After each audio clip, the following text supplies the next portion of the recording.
Hello everybody and welcome to another episode of Alex's Afternoon Art Show. Today we are drawing Sabretooth and I'm going to be talking about posing and that kind of stuff and some proportions I think I'll also be talking about, as well as a little bit of sort of expressions and kind of, I suppose, a little bit of perspective now that I look at it, but a few of the usual bits is really what we're talking about. The last kind of chunk of these art videos are mostly going to be, I was sort of categorizing them in my head there for a minute, uh, but they're sort of, they fall under a few different categories. There's sort of the things which I've left on the back burner for a while, things which I wanted to redo because I wasn't very happy with them whenever I originally drew them, stuff which is just sort of the last in a bit of a series. So the Street Fighter ones, there's going to be another Street Fighter one, and that'll probably be the last one. But this is very much kind of falling into the back burner slash redo one, because I did do Sabretooth on the Marvel vs. Capcom mural, but I wasn't super into that drawing, I don't think. I don't really remember it all that well, but I've wanted to redo Sabretooth for the longest time, and I've also just sort of wanted to have a Sabretooth drawing. I wanted to draw Sabretooth, so that's what we're doing. So yeah, I'll roll the intro and then I'll show you what I have.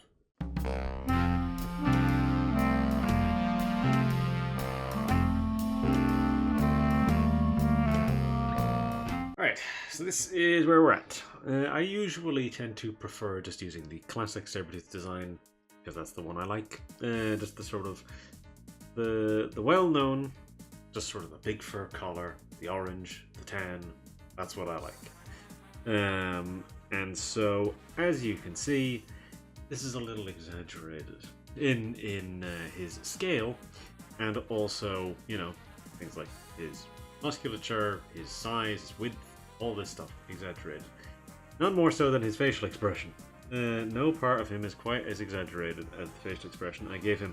I'm going to probably change this a little bit, but I wanted it to be a sort of an almost pained expression. That he's sort of like leaning back and roaring.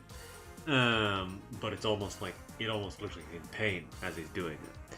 So I thought that would be a sort of an interesting facial expression to try and test myself with, because every now and then you have to try and do some of these things which you wouldn't normally do, or just weird things to keep things interesting for yourself. And so that's what I've done here. So I've decided to make his face sort of weird. So he's got one eye where he's like almost like kind of squinting. That part of his mouth is raised, so you know, whenever you're making a facial expression, whenever you raise part of your mouth like this, it naturally causes one of your eyes to squint. So probably not as intensely as it is here. And it wouldn't necessarily cause the other eye to be so widely open, but it sort of emphasizes the contrast. And then I gave him very sort of prominent sort of canines, which I wouldn't really do. Well, I sometimes do that for Wolverine. Again, with Sabretooth, a lot of the time I find that designing Sabretooth is a lot like designing Wolverine, because they're so similar. So when you're doing these little things, even if you're reusing an existing design, there's always little things that you can add to make it more interesting for yourself, or just to add your own little spin on it. So I've given him sort of this almost like wide head. Yeah, his eyes are very far apart, and that makes him look kind of more animalistic. I think he's got a very small nose and big mouth and sort of prominent canines and things like that, which, again, these are more exaggerated elements of what you might see in Wolverine's design. I wouldn't necessarily give Wolverine very exaggerated canines. I don't normally do that sort of thing. There's certain artists who really like that. I wouldn't normally go for that. And I've given it very messy here, but obviously it's very sort of still formed in the middle parting kind of general shape that he normally has, but it's a lot messier than you might normally see. And his mutton chops sort of climb all the way up his face. They're much higher on his face than you might normally see Wolverine's mutton chops. And also they're bigger and sort of more messy. And then it's the same sort of thing with his eyebrows. His eyebrows peek out over the part of his sort of forehead mask thing. I don't know why. I don't know what you'd even call that thing. But it's sort of, his eyebrows sort of peek out over that, and yeah, they sort of bush out. And then his sort of big fur collar, I made it very big. I made it about as big as you might see in sort of like Marvel vs. Capcom 2. There's certain artists who might make it a little smaller, might make it a bit bigger. I've decided to make it very big. And so there's little parts of this here which have to be emphasized in different ways. This also, again, the fur collar makes him look a lot bigger. Hence why I sort of wanted it to be really big here, because it sort of emphasizes his shape here as being really big. Really sort of top heavy. sort of big and bulky on the top, and then a little slimmer on the bottom. He's still got bulky legs, but they're not quite as bulky as the sort of top of him. The top of him is very dominant. But that sort of adds to the shape of the characters. Whenever you sort of emphasize a certain part of their body, it sort of creates an interesting shape to them. So here, again, as I say, I made his upper body very big, and that sort of creates this sort of like almost inverse triangle shape, which sort of makes the character look a bit more sort of bulky and sort of imposing. Like if they were to lean over, you'd see them sort of like looming, that kind of look. That's what at least I want for a Sabretooth. In terms of his shape. And so then with his hands and stuff like this, you sort of have to have like the claw hands, something like that. And so we got a little bit of perspective here of where the hand is coming towards the camera, and then the other hand which is coming away from the camera. And so then we've got the sort of main body here in the middle ground. Little things like this again, just to sort of keep things interesting for yourself. And then we got the same thing with the legs here. We've got the one leg which is very close to the camera, then one leg over here, which is a little bit further away. Not quite as far away, but it also, again, as I said, emphasizes this sort of like sprawled out, like, kind of pose. That sort of thing. And yeah. So there's a few effects which I'm going to have to do in terms of like the fur and things like that. I think I'll have to probably do not necessarily have to do effects on it, but it's just something about the way I feather my lines. I'm going to have to do something a bit different with that.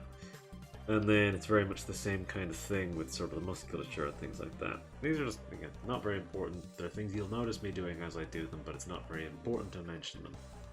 I just feel like mentioning them because otherwise it might not necessarily be super clear. And yeah, like for some characters, I often do draw in a lot of this musculature that I don't really use in a detailed drawing, but here I'm going to use most of it just because, again, partly the pose that he's doing, he's sort of stretching out his chest, so having these stretch lines here for emphasis is effective. Not necessarily needed, but effective. Can be, at least. But yeah, a lot of this stuff, again, sort of tells the intensity of things. I don't know if in terms of intensity, sometimes a lot of the time I'll maybe use like speed lines or sort of shock lines, sort of like that, like you might see at the corners. I don't know, I might use those, I might use some sort of patterning or something like that, so maybe have like a light shaft or something coming across like this. I could maybe do something of a big light shaft go across this side and then have it be really dark over here and then really blazing sort of bright area over here. That could work. Light line here. Again, these are the sorts of things that you think about whenever you're doing one of these. Just because, again, I have to try and make it interesting in some way. And it's worth noting that I always do these base sketches very far in advance just because whenever I get to them, I like to just sort of have a general idea of what I want, and sometimes that takes a while to figure out. And I don't like to have to wing it too much whenever I get to this, but a lot of the time I wind up doing that anyways because I usually forget about them, which is kind of the case here. Kind of forgot about this one, so I'm just sort of winging it in terms of what I'm going to be adding to the background and things like this. But it keeps things interesting. It makes it sort of fun to draw. Improvisation is a part of drawing, so it's worth sort of remembering that, I suppose. But is there anything else I really need to cover? I've done the details, I've done a lot of this other stuff. No, I don't think there's anything else I really need to cover. I think that's mostly good. Alright, I will do these details and then I will be back to talk about the colours. Yeah.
Alright, that is our details done.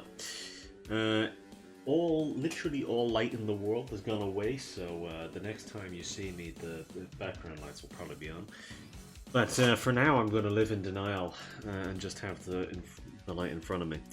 But yeah, as I say, that is the details done. So I went through, I changed the shape of this eye a little bit, just that it wasn't so much bigger than this one here.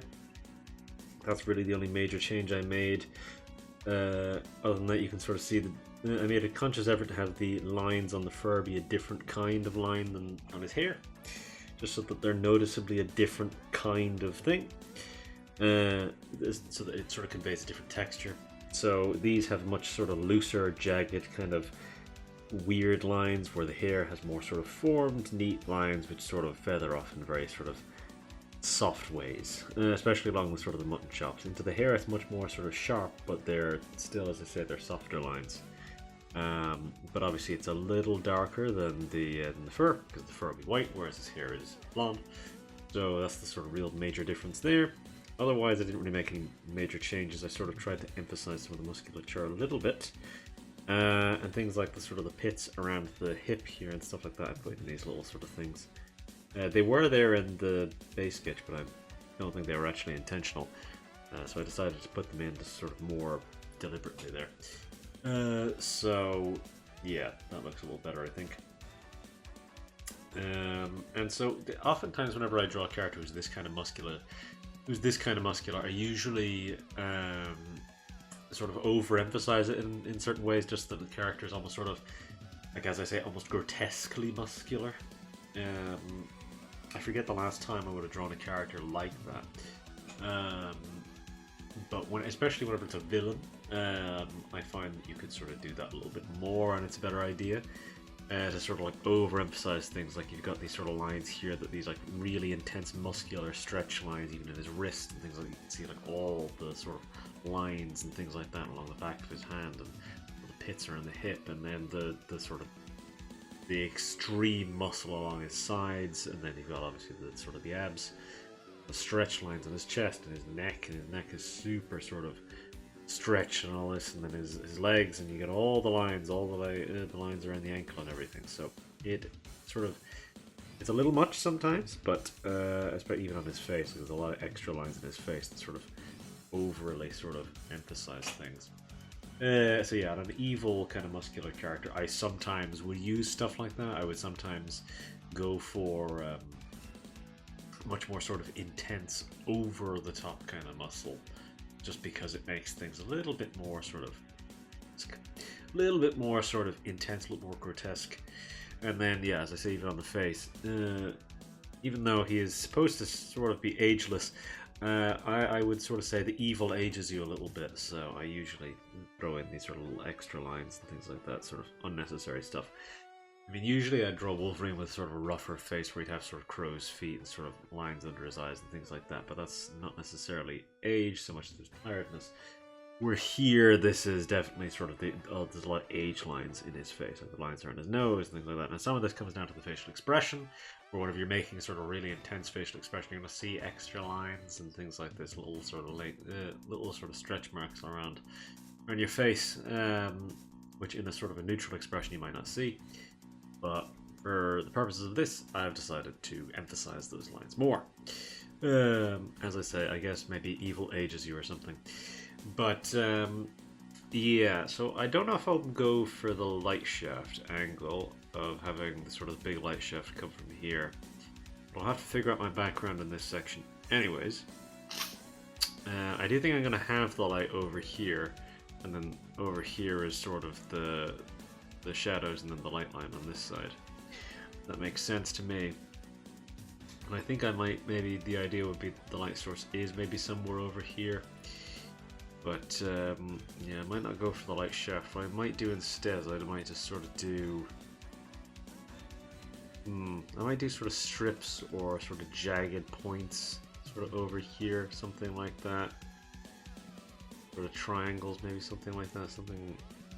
Something jagged, I think, is a good idea. Just because that sort of creates it fulfills the role of something like a speed line, of where it sort of draws your eye. It needs to be something that sort of points you from here to here. Granted, now he's dead middle of the frame, so ordinarily you don't have to worry about sort of guiding the eye whenever something's center frame. But here, yeah, I don't know. I might do something anyways. Sort of do that. Yeah, I'm not sure. Anyways, I'll have a think about it. Because yeah, I've got to do the background anyways in this section. So I'll do these colors and I'll be back to talk about shading. Painted shading, that is. So yeah.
Alright, that is the colours and the background done. So I decided, after all, to do something a bit more interesting with the background anyways.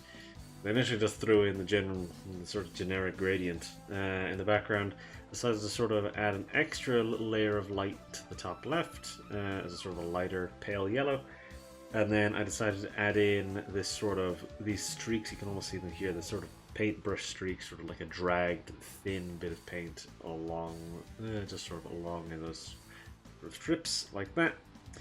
And so it almost has this sort of like war paint look to it. I like that, I think that looks interesting. And then I added some sort of splatter ones after that, and that gave me the idea of where I was like, well, what if there was sort of like bits of blood or something like that in this? So that's what the sort of the red layered into it is, the sort of little bits of red and black layered into it, sort of like blood stains in the war paint, something like that. It's like sort of interesting, I think. But again, it's sort of just something to spice up the background anyways. But yeah, as I say, I've already talked about the sort of the light direction of where the sort of lighter part is over here, darker part is over here. So that's what we're going to be working with. The color palette, I mean, it's going to be sticking to the sort of the golden kind of like yellow and orange kind of color palette. That's mostly what we're going to be sitting with. So it'll have like a warm glow kind of look to it. Not necessarily sunset, but a sort of a warm kind of color. Color palette is what we're going for, because that's all of his colors. He's only got a very small number of colors, so this probably shouldn't take too long. The colors themselves didn't take very long to put in, so I can't imagine the shading here taking too long either. So yeah, I'll do the painted shading, then I'll be back to talk a little bit more about the detailed shading, things like that. Yeah.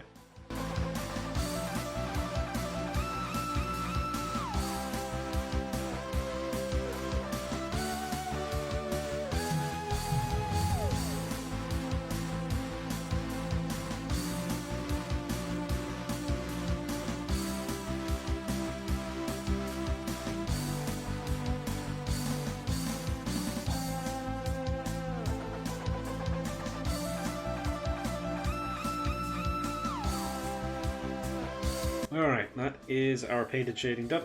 That is the sort of general idea of the shading we're going for. I'm probably not going to go too crazy with the detailed shading, just because I think we've sort of got the general idea here fairly sort of locked in. It's just going to be sort of emphasizing existing dark spots and stuff like that. And I've already sort of talked about what the gradient maps are going to be. The light line is also going to be on this side, so... yeah, I'm trying to think, is there anything else I really need to mention? I don't think so. I think I've kind of covered everything I wanted to. Yeah, I mean, we're actually making very good time, even though it's getting late. This has only taken 3 hours so far, so this is a pretty quick one, all things considered. Yeah, I don't know. I don't think there's anything else I really need to cover. I think might just continue moving along for the sake of time. Yeah, anyways, I'll move on. And then I'll be back to wrap up.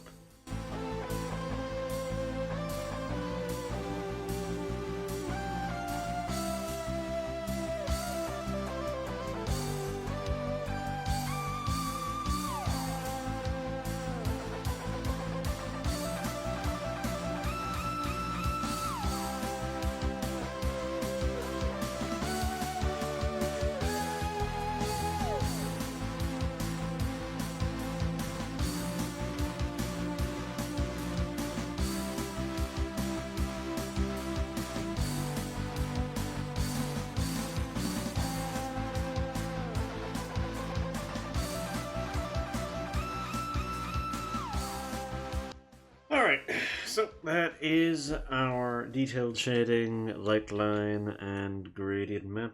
First gradient map done. So as you can see, standard sort of dark orange, sort of brown colors into a sort of a gold. Sort of that general sort of very small range of colors. And so we've got a very narrow color palette in the first place, but it just sort of brings those colors a little closer together, brightens them up a little bit because some of these colors are very bright. Like even the middle tone here is still here, so they are fairly bright, so it sort of blows it out a little bit. But I think that looks fine here. So right, let me have a look here. Let's add some of our duplicates. Let's put this one on luminosity. It's going to be very subtle here today, I think, of luminosity. Very imperceptible because this is so bright. Ordinarily, luminosity would make things a bit darker, but that would require kind of a darker color palette to do that with. So I'm going to leave the color burn a little higher. There's no other ones that I'd like now. Saturation is going to help us. Color burn, I think, is maybe multiply. What about multiply? Yeah. Does this one look like a multiply? That's a little much. I think that's fine. I think the three there we've got are fine. Trying to avoid going too crazy with the gradient maps because it does massively inflate the file size. So I try to limit it within reason just so that I don't go too crazy. But yeah, I think that works anyways with what we've got. I think the sort of the background makes it look a lot more interesting. The background and the sort of more intense shading sort of works, I think, makes it look a little bit more interesting than it otherwise would. So I think I'm going to keep the texture probably pretty high on this one. Set that to an overlay. Turn it up to maybe 25%. Let's have a look at how that fares for us. I think that works. But yeah, it is very bright already, but I think adding the texturing sort of adds that roughness, that sort of messiness that I think looks good. So yeah, that is Sabretooth. Anything I really need to cover before I just wrap up? I really don't think there is. This one was very simple.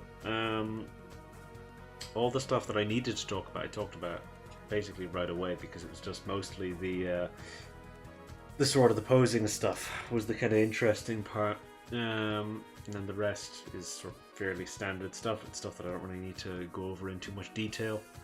Yeah, for the most part I'm pretty happy with this one. Again, as I say, it's a simple one. It didn't take very long either. It's only 3 hours 20 minutes, which is a pretty short recording, all things considered, for one of these. These tend to wind up being quite long, especially in recent memory anyways. Some of them can drag a little bit in terms of how long they take to draw.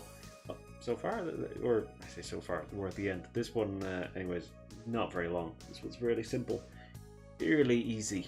So yeah, I'm pretty happy with that anyways. Yeah, I don't really think there's anything else I really need to cover. This is, again, I'm pretty happy with this. I think maybe with the way the gradient maps go, the sort of the mutton chops blend into the skin a little bit, but I mean, with someone who's very blonde, that will happen anyways. That's actually not unusual for that sort of thing to happen. If someone's like a very light blonde, the sort of hair will almost blend a little bit into their skin tone if they're sort of pale skinned. But yeah, I think Anyways, I think I'm happy with that. I don't think there's anything else really need to mention. I'm pretty happy with the background. I think the background actually is probably the best, the thing that makes this sort of work, to me at least. But yeah, I'll just wrap up. I'm sort of talking in circles here. So yeah, if you like the video, do whatever it is that you'd normally do, whether that be liking it or not. I'd of course prefer if you did like it, but you know, I can't make you, so I'll just suggest it, which you know I did. And it's the same deal if you want to subscribe. I would like it if you did, but you don't have to. Do as you normally would. If you have a suggestion for what you'd like to see me draw in the future, we're kind of running out of time, so speak now or forever hold your peace. I mean, I suppose, yeah, as I say, I might come back at later points and maybe do some suggested ones later. So if you have them, leave them. I might read them. But yeah, and if you choose to watch the next one, I'll see you next time. So with all that said, that is us. I'll say goodbye and I'll leave you. So, bye bye.